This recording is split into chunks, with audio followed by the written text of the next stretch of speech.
Today, my group members and I will be introducing you to the stages of the tofu supply chain and visualizing how soybeans grown by farmers can be transformed into delicious tofu for consumers to purchase in grocery stores. As follows. Firstly, the soybeans start at the supplier and are bought by the soybean growers. Once the soybeans are fully matured and harvested, the harvested soybeans continue to the elevator. After the soybeans are purified by the elevator, the soybeans can be made into tofu by the tofu manufacturer. And finally, once the tofu has been manufactured, it is sent off to the retailers to be sold to consumers. So before we can get into the stages of the supply chain, first we need to introduce what are identity preservation systems. So in these systems, a crop's unique traits or qualities are monitored and maintained throughout the supply chain. These systems can be especially beneficial when buyers want a product that is non-GMO or organic, and it is also commonly utilized in supply chains of food-grade uses of corn and soybeans such as tofu. This system emphasizes communication between all levels of the supply chain. The foundation for this is the contract between the elevators and the growers, and soybeans with particular qualities are kept carefully separate throughout the supply chain. Companies that work within identity preservation systems may become certified by the Canadian Identity Preserved Recognition System, or CIPRS. This ensures that firms follow the standards set by the Canadian Grain Commission. There has been a movement over the last few decades in the soybean industry towards an integrated identity preservation system that leads to a closer relationship between farmers, elevators, and manufacturers. Before soybeans are grown, the farmer must have seeds. So the very first step in the tofu supply chain is the seed supplier. In an identity preservation system, certified seeds provide the genetic identity and reliable traits that will be preserved throughout the supply chain. The value added by seed suppliers is simply the price that farmers must pay for seed. This includes the cost to grow and harvest seeds, as well as any additional cost to acquire certification. And of course, it includes a profit margin for the seed supplier. Soybeans are a very common crop for farmers to grow in Ontario, but more hard work is required when farmers are growing IP soybeans as to not cross-contaminate varieties. It is the farmer's duty to manage the soybean crop according to the elevator's specifications and inspect regularly for pests and weeds. When it's time to harvest, IP soybeans must be carefully separated and machinery should be cleaned between uses to prevent the mingling of other seeds with IP crops. Once the soybeans are harvested, they are stored separately based on their variety or traits before they are sent to an elevator. Growers add a lot of value to the final product in this step of the supply chain as they cultivate seeds into an edible good.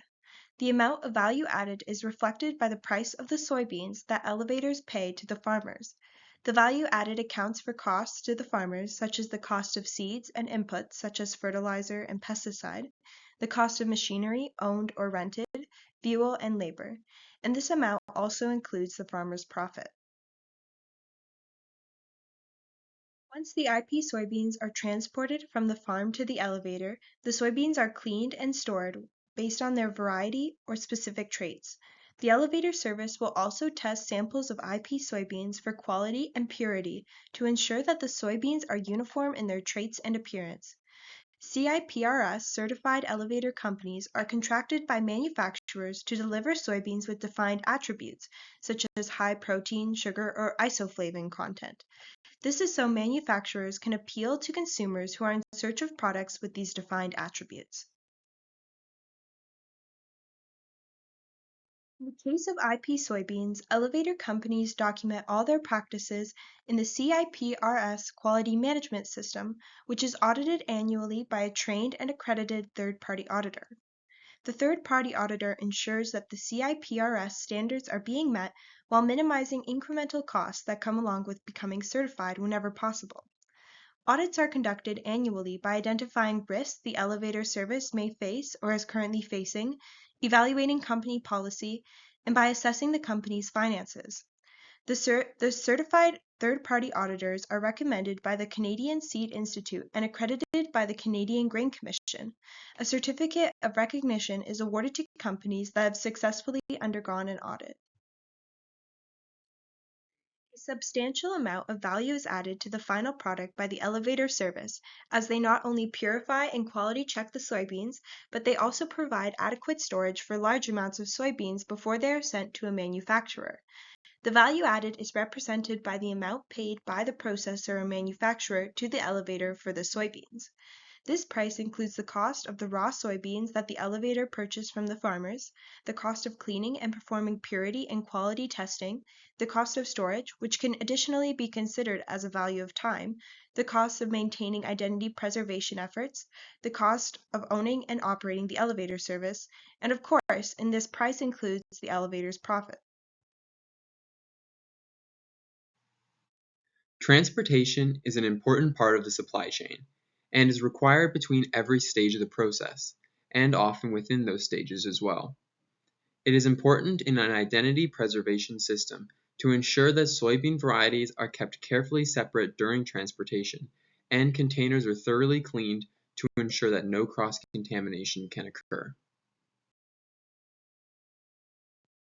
Manufacturers who receive the identity-preserved soybeans will make the raw product into tofu and then package it in individual portions. Manufacturers value IP soybeans because of their defined attributes that can be relied upon to produce high-quality tofu. Manufacturers will form contracts with CIPRS certified elevators who will supply them with their preferred variety of soybeans.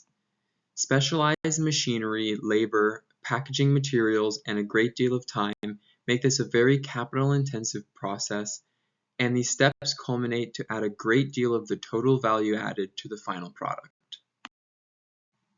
The value added by the manufacturer is represented by the price of tofu that is paid to the manufacturer by retailers. This value includes the cost of clean soybeans bought from elevators, the cost of processing those soybeans and manufacturing them into tofu, the cost of packaging, the cost to own and operate the machinery and facility required, as well as the cost of labor. And of course, this includes the manufacturer's profit. The final step in the tofu supply chain is the retailer, who will market and sell the packaged tofu to consumers. Canadian retailers prefer to sell domestically produced goods in their stores whenever possible. The dominating tofu manufacturer in Ontario is Sunrise Soya Foods, which supplies tofu that is produced in Toronto. Sunrise Soya Foods are also now offering organic and non-GMO tofu, which can be reliably produced with identity-preserved soybeans. The value added by the retailer is represented by the final price of tofu that is paid by consumers.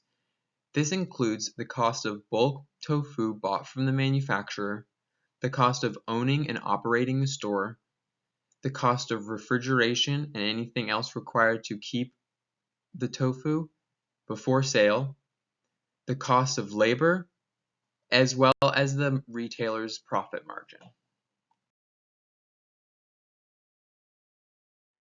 An identity preservation system provides several benefits for the tofu supply chain.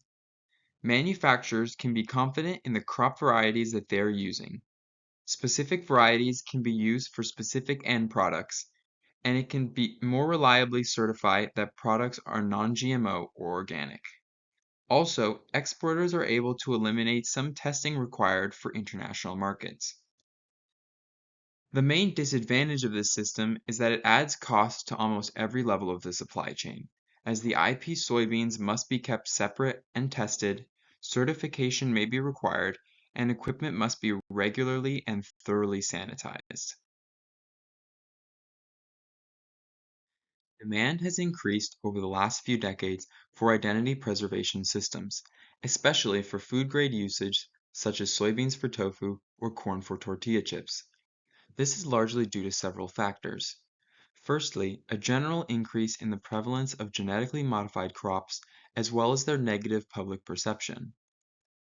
An increase in the distance between each stage of the supply chain, an increase in the variety of end products, as well as a general increase in the demand for traceability as consumers want to know where their products are coming from.